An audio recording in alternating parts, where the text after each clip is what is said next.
Hi, Famous here. On May 17th, I reached 1,500 subscribers, which I actually never expected to ever have in this account. Thanks to your kind words and support that keep my motivation going. So as I promised in the last couple of videos, today I'll show you my build that I'm currently using right now, the Enclave Squad Rifleman build. And yes, a Rifleman, not a Commando. Before we begin, I will tell you first why you should or should not use this build. The first benefit if you're gonna use Slugbuster with Flamer mod, that you can get the weapon for free from a quest. And this build has the best possible DPS without ammo glitch, thanks to high capacity of Flamer.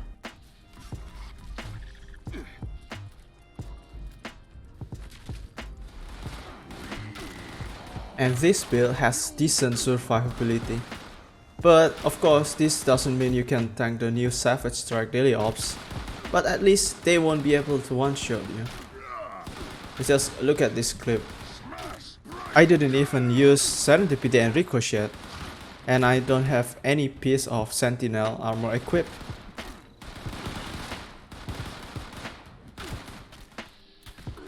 You can either become a stealthy sniper,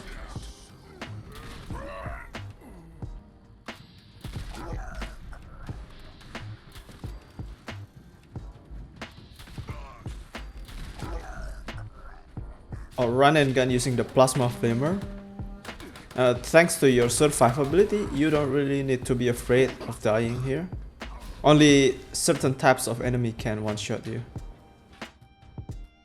And of course, the benefit of being a blooded, you have plenty of special points to boost your experience playing this game. And also more strength points for your carry weight, which is very useful. And let's say you got bored of this build, you can just easily change back to Commando by swapping some perks. And now for the cons. There's a bug on VATS when you're trying to attack Scorchbeast Queen. Occasionally you get 0 accuracy, that means you cannot deal any damage to her. And the armor piece required are really expensive. And Plasma Flamer also burns through plasma cartridge really fast. And the weapon actually has one of the worst durability in the game, so you have to repair a lot. I usually need to repair after 2 boss fights. Due to high number of perks and legendary perks required, you need to be high level. And now I will show you the build spec. First, weapon, and of course you have already know this, Slugbuster. After the legendary crafting update, if you can get yourself an anti-armor 50 critical damage and less VATS cost Enclave plasma rifle with flamer barrel, then you don't need the Slugbuster anymore. Because this weapon has higher base damage. So this weapon will make every plasma rifle right now obsolete. And my secondary weapon is a ghost rifle. And right now I have the quad 50% critical damage, but actually you can do just fine with any blooded or anti-armor variant with 50% VATS crit or 33% VAT hit chance, all good. And the final one is an ultra sight laser rifle. I only use this weapon just to cripple the wing of Scorchbeast Queen, because with Beam Splitter this works really well with Tormentor. And for armors, I have all piece of unyielding Scout armor. With my chest piece, I installed asbestos lining mod to ignore all the fire damage from Earle. And also all other pieces have AP refresh with weapon weight reduction. Except one piece of armor, I have 25 poison resistance here. This one is very useful for the new daily ops mutation or when fighting Milo Queen.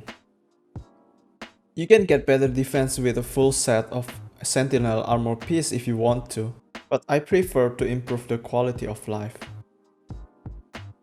Okay, so this is my daily loadout.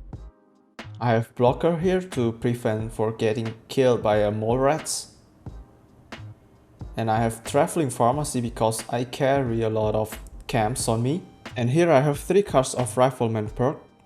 And then I have Tank Killer to enhance the armor penetration. And of course, concentrated fire. And this is really important to enable us to target specific limb, especially head. And on endurance, I have Life Giver maxed out. A lot of people say that increasing HP for blooded build is a waste, but trust me, it's not. Because let's say you have 1 HP left, that means you're still alive. So 1 point of HP is really precious for blooded build. And Fireproof is one of the best defensive perks in this game. It can protect you from killing yourself when you are using explosive weapon, especially in this case, the Ghost Rifle.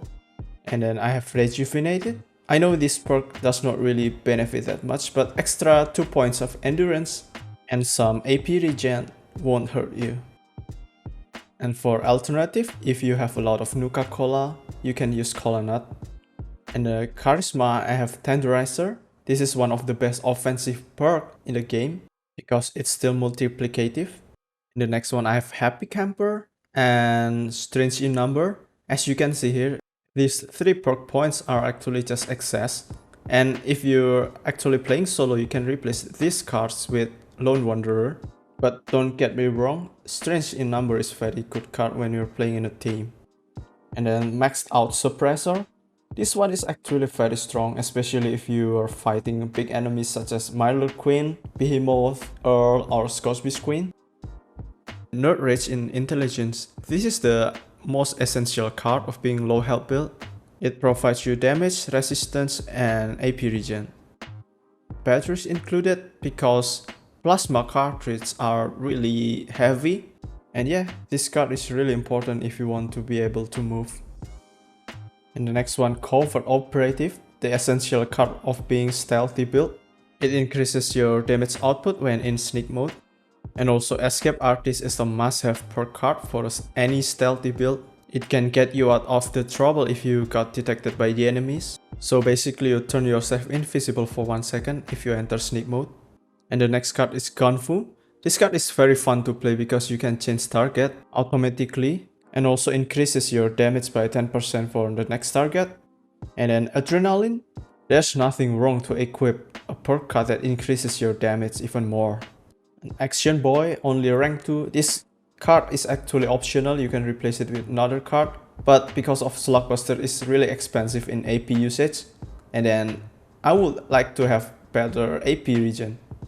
And the next one is Born Survivor. This card is really good for your survivability, especially if you have a lot of stim packs in your inventory. Synergize well with Traveling Pharmacy. And the next one is Dodgy. And I think this card is really important because this card prevents you to get one-shotted by Earle. Because I've tried to remove this card and I got killed a lot still. And on luck, I have Tormentor. This card is really useful to cripple the Queen. Better criticals because why not for more damage. Critical savvy, so you can crit for every other shot. And then Class Freak, so you can suppress the negative effect of mutations. Start Scenes just to prevent your mutation got removed accidentally. So, and then Good with Salt. This card is a bit controversial. I guess some people like really hate it and some people really love it. And I think I'm in the part of that. I'm really loving it because this card prevents me to grind over and over again for foot buff. But don't worry, when actually I'm doing serious thing like soloing Earle, of course I'm removing this card with another card like Bloody Mess. And here I'll show you the perk loadout for speedrun. So I remove Happy Camper, Strange in Number and replace it with Lone Wanderer like I told you before. Because this card is amazing for the AP regen and damage resistance. And also I'll replace Action Boy and Gunfu with rank 3 Gunfu because I don't need Action Boy. I can consume 10 canned coffee and I don't need the AP regen. And I'll remove Tormentor because we don't need that for our fight. Also Good with Salt, Start Shins, and I'll replace them with Serendipity for more survivability and Bloody Mess for more damage. So yeah, this is my loadout for solo Earle. And here I have a bonus for low level character. So if you're a new player watching this video, I think you can trust this perk loadout as your guidance. This loadout does not have good survivability, but if you can stealth, with this perk loadout you can deal like maximum amount of damage.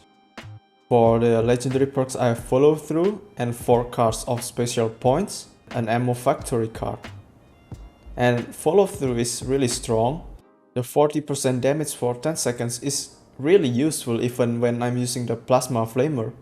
And then I have ammo factory here because plasma cartridge is really expensive to craft. And yeah, I'm using the ultra sight, but they are still really expensive.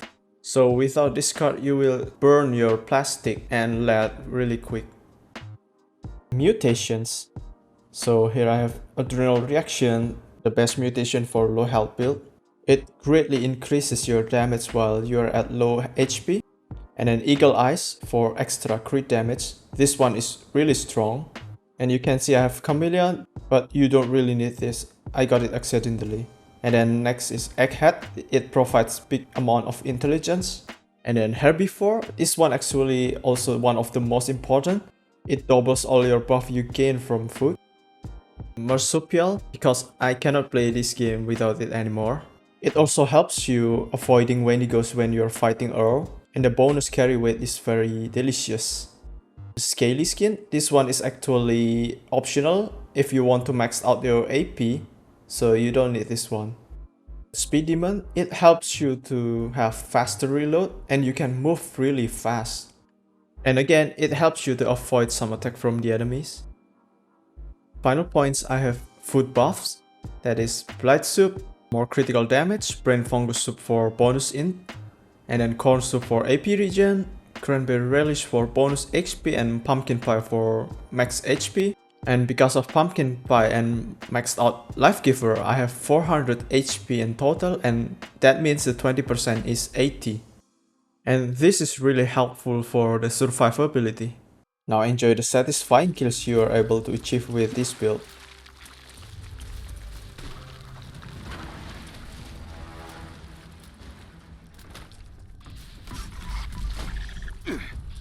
Holy Mothman, take me. I go. Tango down.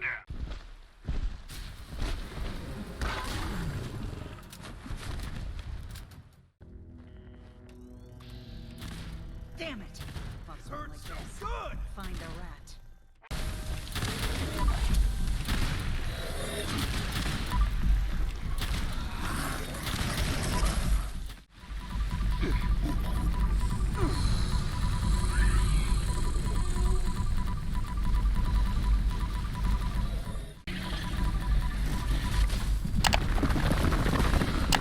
That's it for today. Leave a comment if you have any question. Thanks for watching and have a good day.